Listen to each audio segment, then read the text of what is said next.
topics and opinions expressed in the following show are solely those of the host and their guests and not those of W4CY Radio, its employees, or affiliates. We make no recommendations or endorsements for radio show programs, services, or products mentioned on air or on our web. No liability, explicit or implied, shall be extended to W4CY Radio or its employees or affiliates. Any questions or comments should be directed to those show hosts. Thank you for choosing W4CY Radio.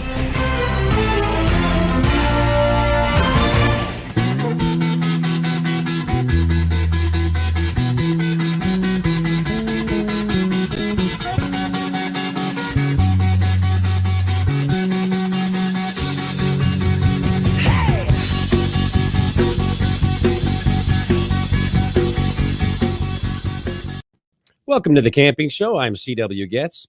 It is Wednesday, January 26th, 2022. We have just an outrageous 10-degree, calm, sunny day here. I have to tell you, last night was 11 degrees below zero Fahrenheit here, and it was cold. But fortunately, we didn't have the wind, so it wasn't as bad as it could have been. But that is still cold, so... we're going to be a little warmer tonight, only I think 4 degrees below zero. So we're working upwards. And I think by the end of the week or toward the end of the week, we are going to be at 45 degrees Fahrenheit. So we're excited about that. Tonight's episode is brought to you by Sandsbug, the quickest tent you've ever pitched, by Campground Views, making camping easier, by Rutabaga Paddle Sports, providing time on the water, by Novacraft Canoe, connecting with nature since 1970. Tonight's episode is from a podcaster's view with my special guest, Marshall Mosher. Marshall Mosher from Atlanta, Georgia, is a 2015 graduate of the University of Georgia, where he completed a triple major in biology, psychology, and economics, along with a master's degree in public health administration. After graduation, Marshall participated in a summer at NASA and Google at the Silicon Valley Technology Incubator Singularity University in their annual Global Startup Program, where he worked on building adaptive virtual reality environments triggered by heart rate variability. Following his work at Singularity, Marshall combined his passions for public health and action sports with the founding of Vestigo. With clients like CNN, Peloton, and Microsoft, Vestigo utilizes the mental performance-enhancing power of action sports to create real and virtual reality-based experiences that train teams to embrace adaptability, foster a mindset of innovation, and overcome our biological desire for stability and comfort.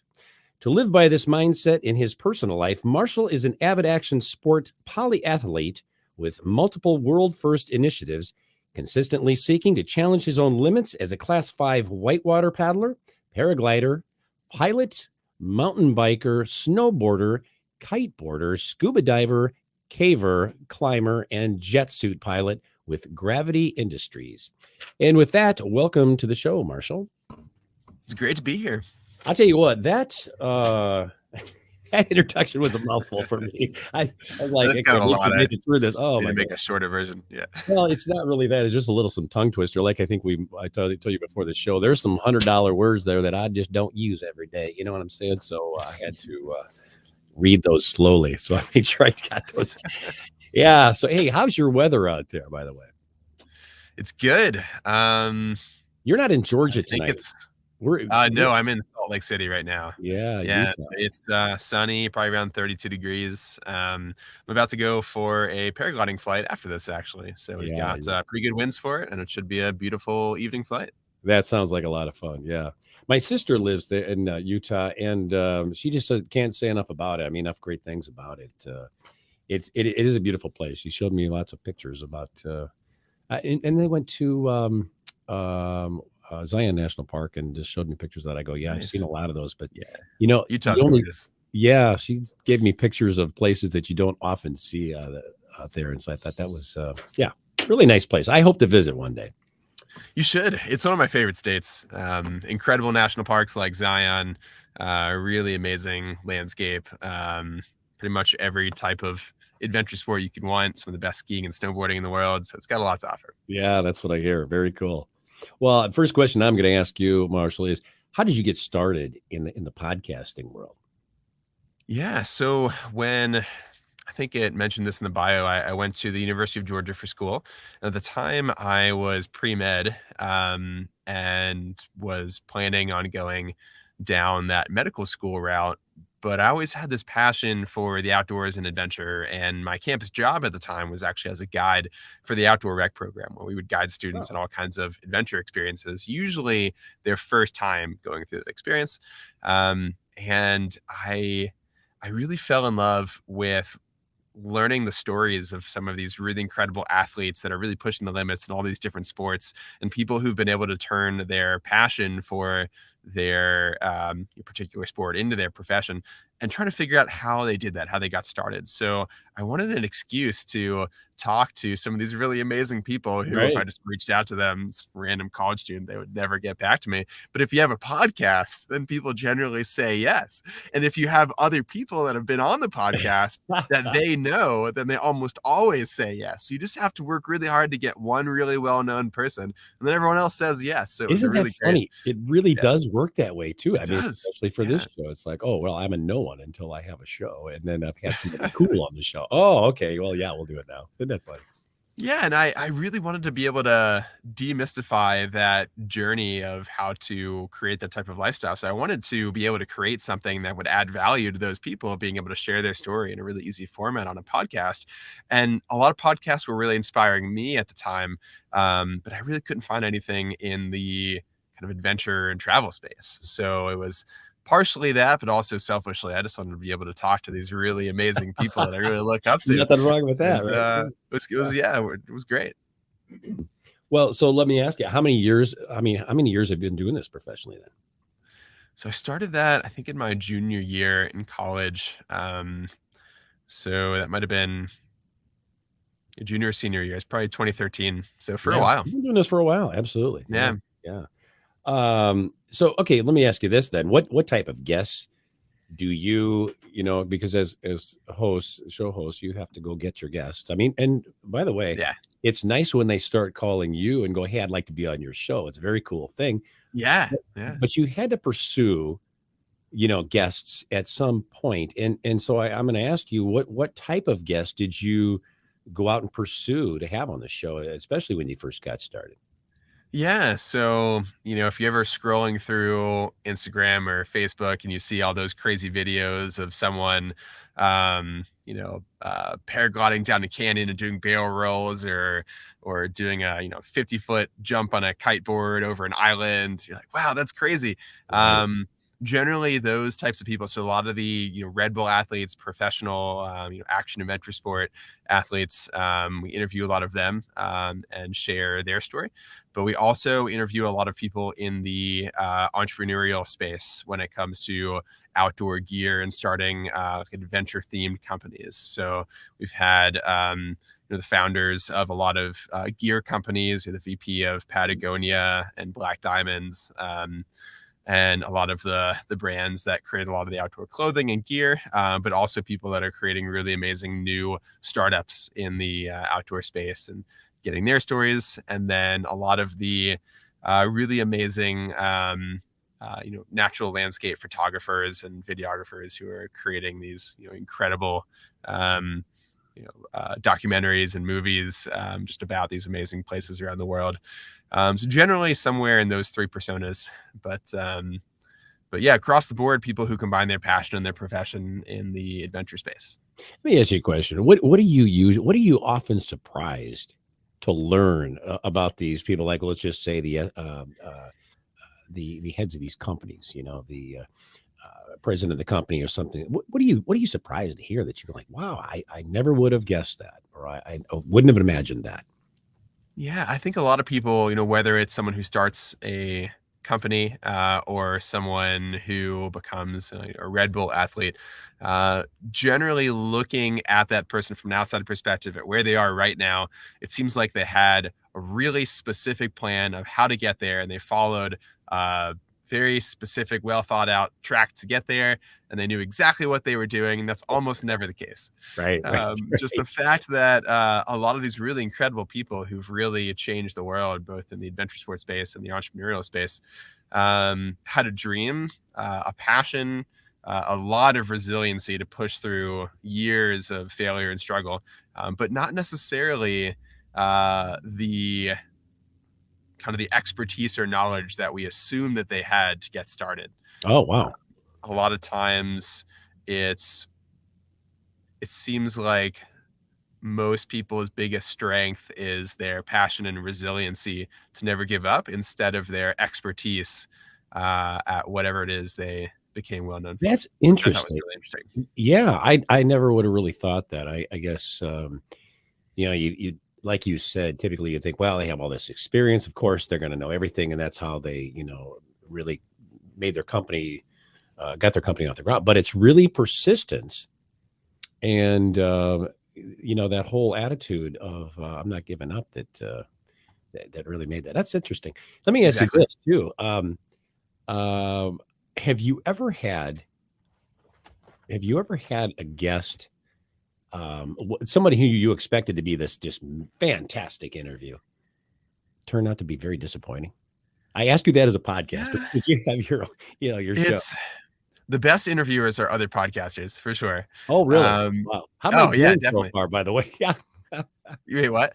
I said, how am I doing so far, by the way? Oh, you're doing great. Yeah. Well, good. Okay. Well, I think, people, every now and then you'll get a guest who also hosts a podcast, and generally, that person has just had a lot of experience with, the way that interviews and podcasts or maybe public speaking work. So generally the best episodes are the ones where they have some significant public speaking experience or interview experience, but not necessarily the ones who are the most exceptional, amazing, athletes or entrepreneurs. Like for instance, one of my friends recently told me last week that she heard one of the early keynotes that Mark Zuckerberg gave at her high school way back when he first started Facebook, and she was going to high school in Brazil, and he was traveling to Brazil because his co-founder was there, and they were trying to get more international users. This was like way early on in the beginning, and a bunch of people were really excited to go to this keynote to hear this tech entrepreneur starting this new social media platform and people didn't really even know about back then because that early.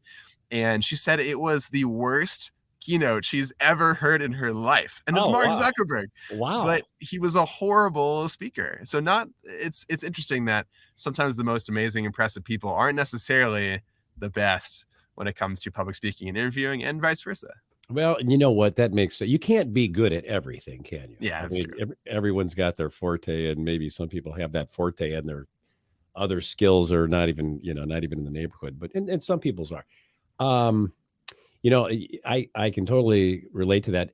Just because you are a great athlete or you're very good at whatever you do does not, like we just said, lend itself to other aspects of right. Absolutely. Let me ask you, what do you enjoy most about being a podcaster? I mean, what is your favorite part? Is it the meeting people, or is it just getting to travel? And by the way, our last conversation was you were sitting on the I'm going to call it a porch or a lanai or whatever you want to call it. Yeah, that's right. In Brazil, in the São Paulo, Brazil, during a hurricane. Now, and I have to tell you, I have to tell the viewers and listeners here. I'm this first time I've ever spoken with this gentleman, and he's out, and I can see things going on in the background, and I'm seeing these trees going like this, and I mean they're doing almost a 180, and I'm like, where is he at? What is going on there? He's like, oh, by the way, we're having a hurricane here. I'm like, what? Really? And you're sitting out on the outside, and all of a sudden there were some crashes. Oh my gosh. Yeah. You go like, what was that? I just saw this bright flash. He said, yeah, it was about 100 yards away. It was a big, huge lightning thing going on. I'm like, wow. I'm not sure I'd be sitting out there, but good for you. I was a little worried as to whether I'd make it to this interview or not, but I survived. I'm glad to hear that. I'm surprised you didn't go in sooner, but so I mean, you get to travel some really cool parts of the world. What is your favorite part, though, of being a podcaster? Definitely the people you get to meet. The guests are all like absolute, heroes in my eyes. They're people that do things that I aspire to do and aspire to be like, and getting the chance to meet those people, hang out with them, be friends with them, get mentored by them. That's by far the best part about it. And giving their story a voice to be able to share with other people who are potentially at a crossroads in their life, that their story may have a big impact on their the listener's decision to go one route or another. That's incredibly fulfilling as well, to be able to use it as a tool to share these stories that create a big impact, in addition to being able to meet all these amazing people. And of course, these are all people in the adventure sports space, which I love. So getting a chance to go paragliding with some of the best pilots in the world, and go backcountry skiing with some of these incredible athletes who've just done amazing stuff, or whatever the sport is. So pretty much unlimited epic adventures with amazing people is a nice part about it too. Yeah, it sounds like there are a lot of perks on the backside of that. If now, hey, have you ever like interviewed the like the president of let's say who owns Lamborghini now? I'm trying to think, is it Chrysler anymore or whatever? And you get to go for Lamborghini cruise with that would be fun. That'd be cool. I use that as but I think that's extremely cool that there are a lot of perks involved with just this, being a podcaster, that maybe people wouldn't even think like, oh wow, he just talks on the radio. But yeah, there's a lot more to exactly. it. Yeah, absolutely. Yeah, no, a ton of really close friends and mentors that I've met through it that I never would have had a chance to meet otherwise.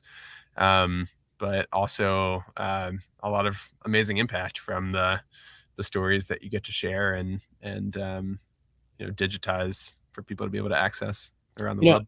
Well, you just mentioned something here about developing friendships, and I know that's happened with my business here, with my show. You meet people, and all of a sudden it's like, wow, what a really cool person. And you develop a personal friendship with those people. And some of those are the best friendships that you can, that I've ever had. I'm sure you do much the same. Am I right? Yeah, absolutely. And it's sort of hard to describe. But imagine you're just learning how to play basketball, and the court you show up to play just happens to have LeBron James playing on, and you get a chance to meet LeBron James and play with him. Like, the adventure sports space is so small that isn't that uncommon. Yeah, depending on the sport, where you might just show up to a place with some of these incredible people like the LeBron James of the sports, and get a chance to get to know them and meet them and learn from them. So it's a lot more accessible to be able to get in front of those types of people in the adventure sports space, as opposed to traditional sports. You never really run into an NFL football player on a random football field somewhere.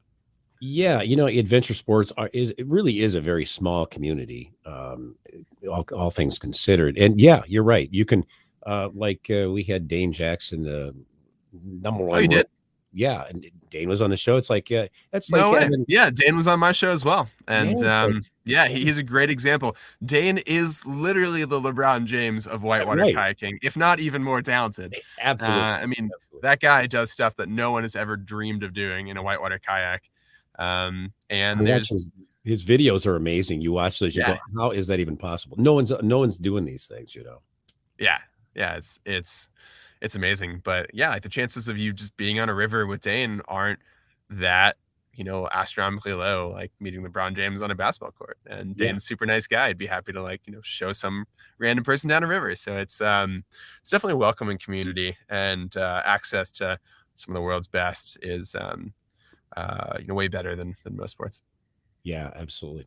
In fact, we were speaking about him. There is and I can't recall the name of it. I've been speaking to the people who are going to host that event. It's I think the National Freestyle Championships is going to be in Oklahoma City this year. And we're trying to work it out so that we can cover that show.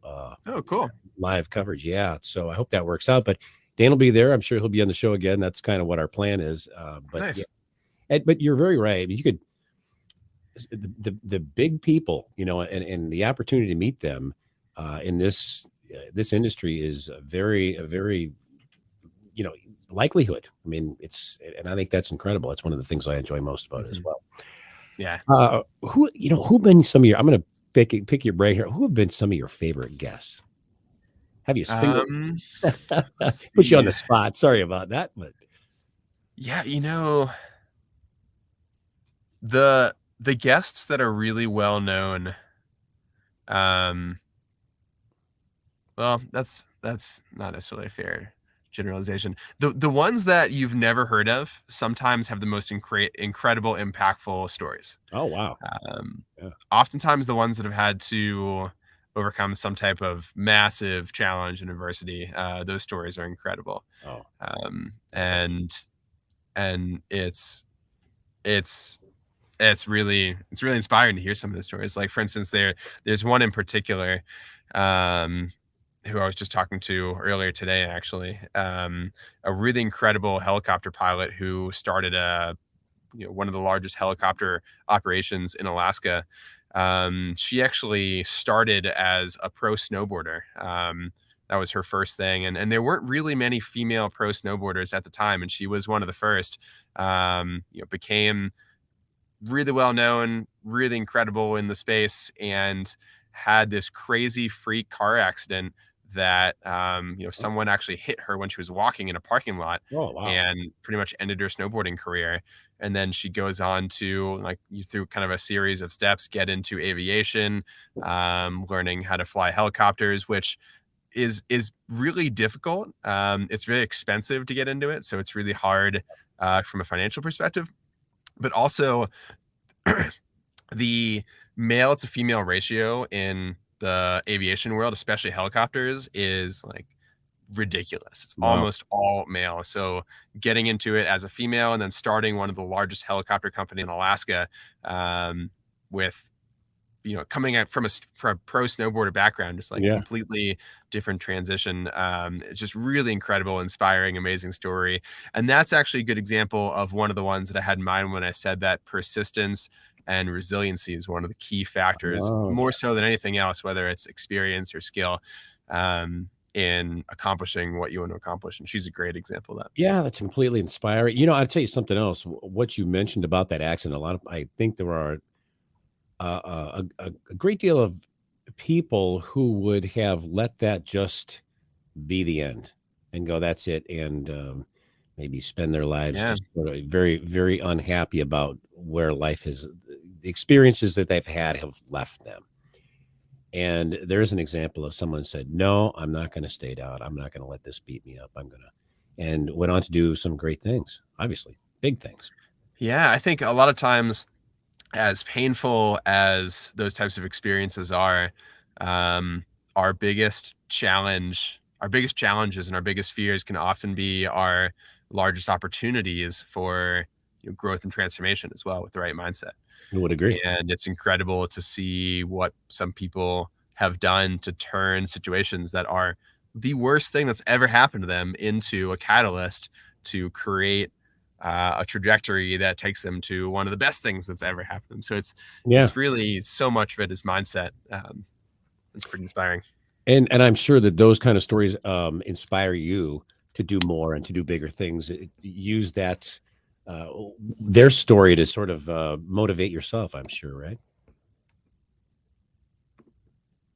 Oh, did we lose connection? Hey, CW, sorry. I don't know if you can still hear me. My AirPods Yeah. died and I have Oh to wow. reconnect Okay. them. Okay. Yeah, that's okay. Can you hear me now? Yeah, I sure can. Can you hear us? I still can't hear you. I All think I right, may have to jump into the settings. let's do Okay, this. now I can hear you. Oh, you can hear us. Okay, I was going to say we can take Yeah. a commercial break because we're there right away. In fact, let's go ahead and do that. We're going to take a break here, but don't go away. We'll be back with more of the Camping Show on W4CY Radio and Talk4 TV after these messages.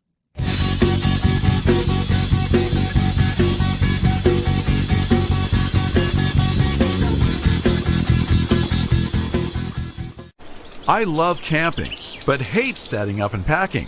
Sound familiar? With the SansBug pop-up tent, you simply toss it in the air. Bug-free in 1 second. Cliff Jacobson, America's most published wilderness expert, has this to say. At well under $100, these tents are a bargain. They are not toys. With a well-designed tarp, they should withstand a long, heavy rain. I'm impressed by the full coverage fly. It stakes right into the ground. No short cap fly for the wind to get under. In all, I think you have an excellent product here, even though it's one designed for casual camping. namely the kind of camping most people and scouts do. The Sands bug has been used by the U.S. and Canadian military, disaster response volunteers in Haiti, ecologists in Madagascar, and doctors in the Amazon. Sands bug, the quickest tent you've ever pitched. Find us on sandsbug.com.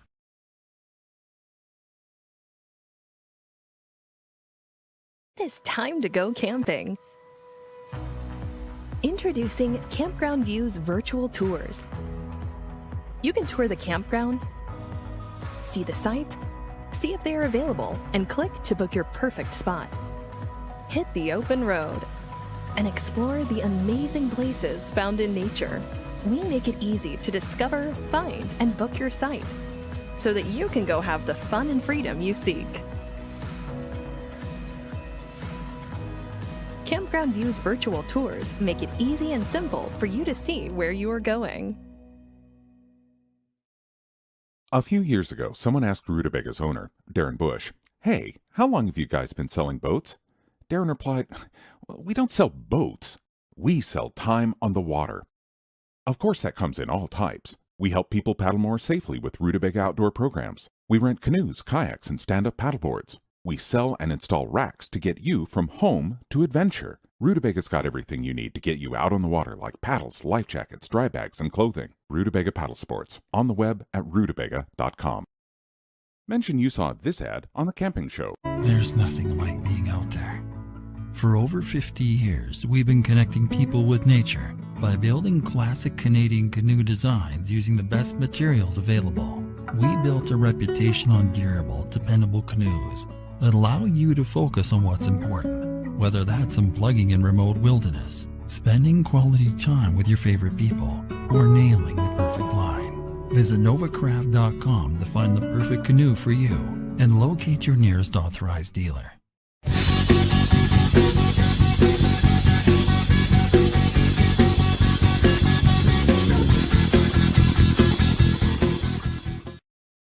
And we're back with our guest, Marshall Mosher, on the Camping Show. Marshall, quick question. And I sort of alluded to this before, but I will ask you specifically, to what parts of the world has podcasting taken you? Some of the coolest places you've been now. Well, like you mentioned, I just got back from Brazil. Yeah. That was pretty cool. Some of the best kiteboarding in the world on the North Coast. Really incredible spot. Out to the Alps, Chamonix. I'm actually going out there again in March to Val d'Isère for a speed riding course. Yeah. Chamonix is France. Am I correct? France, right? Yeah, France. Yeah. And so how many different countries have you been to? Like, let's just ask you that. I was actually trying to figure that out the other day. I think it's like 23 or 24. That's pretty good. Something around there. How many years did it take you to do it? Now, this is just with the podcasting, right? These countries that I'm asking. No, that's just countries I've been to. Oh, okay. Total counts. How many has podcasting taken you to specifically? Not that many, because most of our guests we do a remote interview style pretty similar to this. Actually, most of our episodes are remote as well. Okay. But the in-person ones have mostly been in the US. But yeah, France, Brazil. I think those are the only two countries outside of the US that I went to and hosted a podcast at. So mostly in the US. A lot of different states though. Yeah, that's very cool. Let me go back to something here. We're talking about stories that your guests tell you and things you learn by doing these interviews. What is the most bizarre story that you have heard, that you have learned from a guest, on your show? Like some of the biggest, wow, that I never heard anything like that in my life. Yeah. You ever had one of those? There's been, it depends on how you define bizarre, but there's one of my favorite episodes and just one of my favorite guests in general, a guy named Gavin McClure. He's really well known in the paragliding space, but what a lot of people don't know is actually, a professional sailor. He's circumnavigated the globe multiple times, kiteboarder. He started as a professional whitewater kayaker. And he's just got so many incredible stories. So he's really well known. He actually hosts a podcast, one of the most popular paragliding podcasts. He's really well known for paragliding. one of the top athletes in the world, and one of two from the U.S. that competes in this national race called the Red Bull Exiles, which is kind of like the premier competition in the paragliding world. But he just has these incredible stories of when he was first getting started. He was a whitewater kayaker, and he was running bigger and bigger stuff, and he practiced his breath hold time a lot, because in whitewater sometimes you can be underwater for a good bit, and you're in a rapid, you might be stuck in a hydraulic, and until you can get out and roll back up, you of course have to hold your breath. Absolutely. And there was this one particular waterfall where he gets stuck under this kind of like rock ledge and then pushed to the bottom of this waterfall, and was constantly getting recirculated, and he was in that for I think 4 or 5 minutes, and thought that he wasn't going to be able to get out, but finally came up, and a friend grabbed him, and that was just the beginning of his story. And then he ends up starting the sailing company. Wow. To take people on chartered sailing trips around the world with no sailing experience. He was literally reading like books on sailing in the boat before the clients would show up. Wow. But figures it out, and they didn't know that, right? Yeah. Probably not. Hey, by the way, I just read this in a book on the way here, so and then he becomes like one of the world's most just like prolific and talented sailors, and starts a kiteboarding charter sailing company where you can specifically sail to kiteboarding destinations, and then gets into paragliding like much later in life, and then becomes one of the world's top paraglider pilots. Holy cow. So it's just amazing story on just the importance of following your passions, persistence, never giving up, even if you have no idea what you're doing. And the fact that it's never too late to start something new. I get this all the time when I tell friends, hey, you should come paraglide with me or learn how to kiteboard. And they're like, oh, I'm too old for that. It's like, no, it's all mindset. It really is all about how you perceive the challenge, up here in your mind versus anywhere else in your body. And age isn't quite as much of a factor as people think sometimes. Of course, there are some sports that might be the exception to that. But. Yeah, right. Well, I'm glad you brought that up, because that is huge. Everybody thinks, oh, I'm a certain age, I'm too old to start. You know what? I don't know. When are you ever too old to do, really anything? Because I think if you're physically able, it's really just then a matter of mindset. Am I wrong on that? Yeah, for sure. Real quickly, we're going to do another break, but real quickly, I'm going to ask you this, because this is like a personal thing that we share, and I think you know where I'm going with this. You are a drummer. Am I correct? Yeah, that's right. I grew up playing drums ever since I was 8 years old, I think. Oh, wow. Okay. I think we were the same age when I started. Yeah. Cool. So what are you active? And I know it's difficult when you're traveling around to be with a band, but it is hard to fit a drum set in a camper van, which is what I'm in right now. If you've been wondering about what this background is. So I travel around, I work remotely from a camper van. I'm out in Salt Lake City right now. From Atlanta, spending a lot of time out in the mountains. I would love to have a drum set in here, but I can barely fit myself in here, let alone all my adventure gear. Maybe one of those electronic sets. But I do try and play whenever I find one. Although it's really interesting, if you see a piano laying around, you can just walk up to it and start playing, and true. No one cares. They actually encourage it. Whereas if you see a drum set laying around, it's kind of frowned upon to just walk up and start playing it. I think that's because we're discriminated against. Don't you agree? I think so. Yeah. I mean, that's what. Yeah. It was funny. We used to talk about making a living beating on things with a stick, and I'm sure there's some. Yeah. But I think it's interesting, and I used to make drums. We talked about this before the show, but and I will send you one if you'd like to try one out. You just let me know, and I'd be happy to hear what you think of that. I appreciate that. Absolutely, but I think it's really cool that you were a drummer as well, and that was just sort of a little side thing. I go, wow, and I don't even know how I knew that, because did you tell me that, or maybe Roxy, our producer, is the one that. I think you mentioned that you had worked on building drums when we were first talking, so that's where it came up. But yeah, that was a huge part of my life growing up. I used to get all the Tupperware in my parents' kitchen out, probably every single piece they had, and like turn it into a drum set before I even knew what a drum set was. And, that's hilarious. It's funny because we've all done that with the Tupperware. I mean, and thank God for the Tupperware people, because otherwise, how would we have gotten started, right? I know. They're very It was instrumental, pun more intended. important for drums than for food for me. Absolutely. Very, yeah, like I said, pun intended, instrumental for us, our careers, to have that Tupperware thing. Yeah, Great invention, really guys. was. Thank you for doing I that. know. Thanks, Tupperware people. Yeah, the glass ones, they just don't work as well. So all those glass No. Tupperware ones, like you got to stay with the reusable plastic. We did take the like the saucepan lids and the things like that were metal Oh, yeah, back those then. are And good symbols. Yeah. I was just gonna say that we tied the Mhm. string, the butcher twine to it, and and suspend that from Yeah. something. And those did work really well. Those are great. You had to chase them though, because they do one of these numbers. It wasn't Yeah, like that's true. Oh, that's hilarious. Well, we're going to come back. We're going to look at some photos when we come back here, but don't go away. We'll be right back with more of the Camping Show on W4CY Radio and Talk 4 TV after these messages.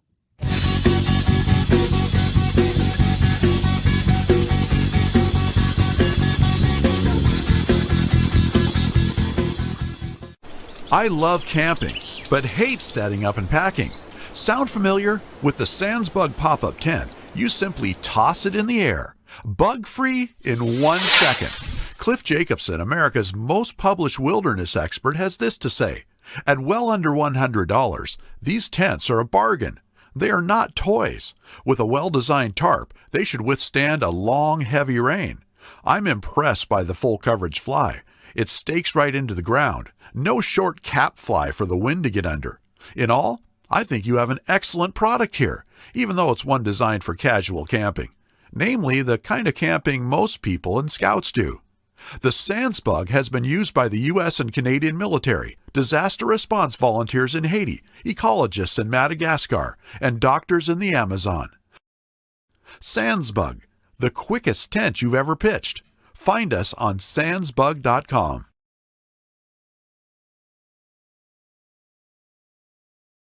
It is time to go camping. Introducing Campground View's virtual tours. You can tour the campground, see the sites, see if they are available, and click to book your perfect spot. Hit the open road and explore the amazing places found in nature. We make it easy to discover, find, and book your site so that you can go have the fun and freedom you seek. Campground View's virtual tours make it easy and simple for you to see where you are going.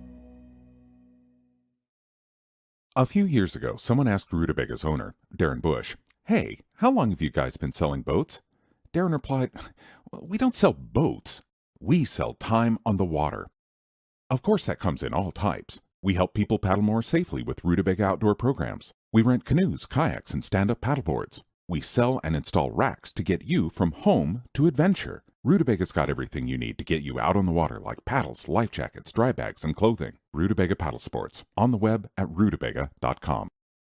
Mention you saw this ad on the Camping Show. There's nothing like being out there. For over 50 years, we've been connecting people with nature by building classic Canadian canoe designs using the best materials available.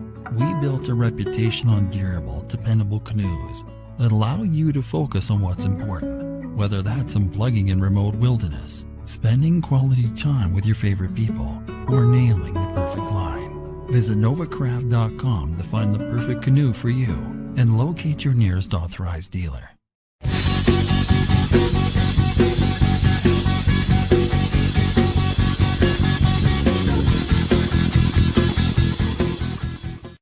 And we're back with our guest, Marshall Mosher, here on the Camping Show. Roxy, could we have you put Marshall's photos up there? We'll have him tell us a little bit about each of those. There we go. Yeah, so I've wanted to give a TED Talk for a long time now, and gave my first one in Chattanooga in November. And Chattanooga is a bit of a special city for me. It's where a lot of my passion for adventure sports began. Living in Atlanta, there's not really a ton of things in Atlanta. There's great stuff around Atlanta. You kind of have to drive a couple hours, and most of it's in Chattanooga. So that's where my passion for whitewater kayaking got started, which was kind of the first thing in the world of adventure sports that got me into that space. And then that's where I learned how to paraglide as well, and a bunch of other things. So can't wait for the video on that to come out soon. Yeah. And yeah, this is from that Singularity University program that I did when we first got started in 2015. So it was that startup accelerator that was really instrumental in kind of my entrepreneurial journey of helping to start, a tech, um, bring a tech concept to life and start a company around it. So that was where Vestigo started and where we were introduced to virtual reality. Interesting. Yeah, kiteboarding. So Yeah. I just got back from Brazil doing some kiteboarding, and this is snow kiting. So kiteboarding on snow, which actually here in Salt Lake City, where I am right now, is one of the best snow kiting communities in the country, if not the world. Yeah, it's pretty amazing. Same kiteboarding gear, but you're on skis and snowboards. And I it's was pretty just fun. thinking that is extremely cool. I like that. It's a lot of fun. Yeah. Yeah, that's actually in Chamonix, one of the coolest mountain towns in the world. It's where Mont Blanc is in about an hour and a half outside of Geneva, right at the intersection of France, Italy, and Switzerland. And Mont Blanc is the tallest mountain in Europe. And they have this really amazing backcountry route you can do from like the side of Mont Blanc all the way down this glacier into back into Chamonix into town. That was Oh, one of the crevasses in the glacier. Looks very interesting. Yeah, so when I was mentioning whitewater kayaking, that was kind of the first of my passion for adventure sports. That's a what river river called the were you on? Chiowa in North Carolina, actually. So Okay. that's a area called Bear Creek Falls. It's kind of the big drop on the Chiowa, which is a really fun dam released river. So it only runs when they release water from the dam, but they have a Yeah. agreement. The whitewater kayaking community has an agreement with the dam to do a certain amount of releases every year. So everyone comes together for these releases, and it's kind of like a big community thing. A lot of people come out for it. So it's a fun place. I like that. I like that dagger, the design on that dagger boat. That's That's interesting. great. I like that a lot. Yeah, so when Vestigo got started, we would do real life adventure experiences um, as a way for companies to help their employees to get outside of their comfort zone, challenge their perceived limits, and use that mindset of navigating the unknown to be Mhm. more innovative and creative and taking risks in the innovation front.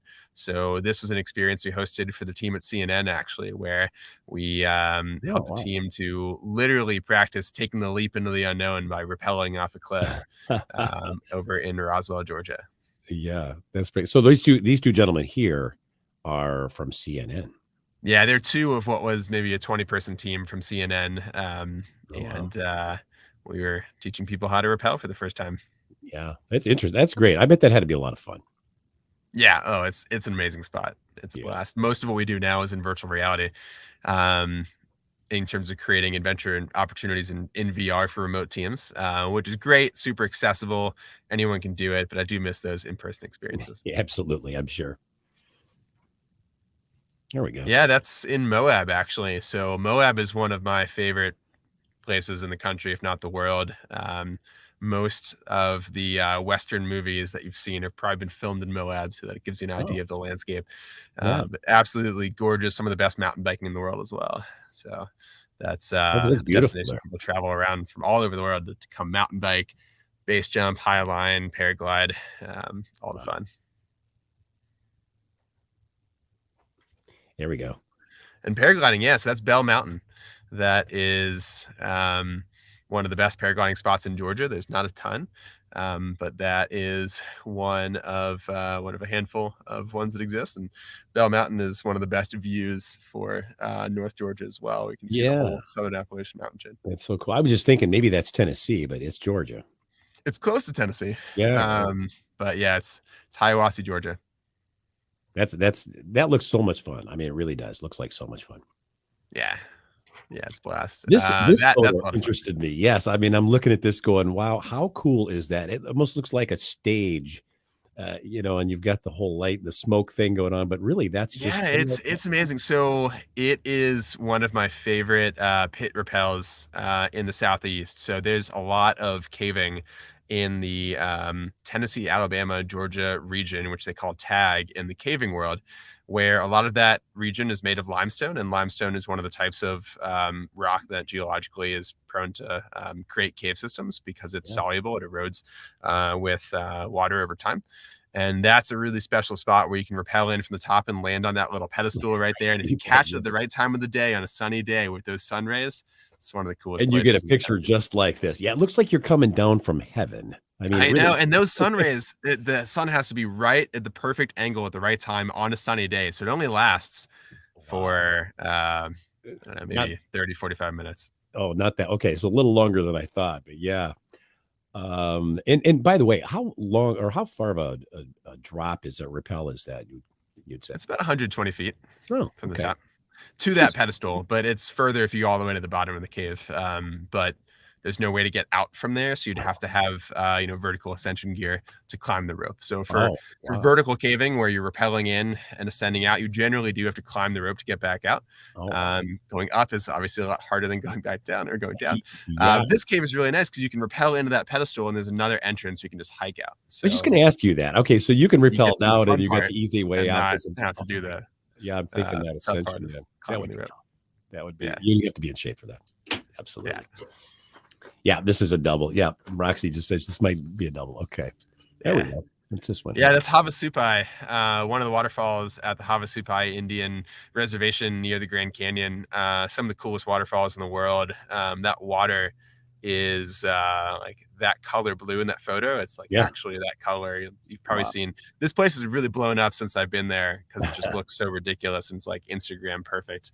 But it's really high concentration of calcium in the water, which is what makes it like almost that glowing blue color in the sunlight. And then the glow of that blue water against the red backdrop of the rocks and the green moss. It's just one of the prettiest places in the world. Very picturesque. Unfortunately, it's extremely hard to get to now. It's a small Indian reservation, and it just got like overwhelmed with people wanting to go at pretty much because of Instagram. So they have a permit system now that you have to wait like a year to get a permit to even hike down in there. Yeah. Interesting. Good and bad with things like in social media.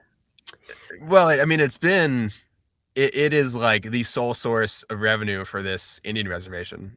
So it's been great from the perspective of like supporting the community there, but it's a lot of people. Yeah, there are some drawbacks in that way. Yeah, you still need a permit to go in. Yeah, as last I've checked. I see someone posted that as a question.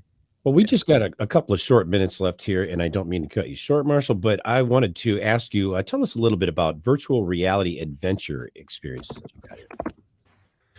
Yeah, so for anyone who hasn't tried virtual reality, the first thing that I got to say is there's nothing I can say that will help you understand what I'm about to say other than putting on a headset.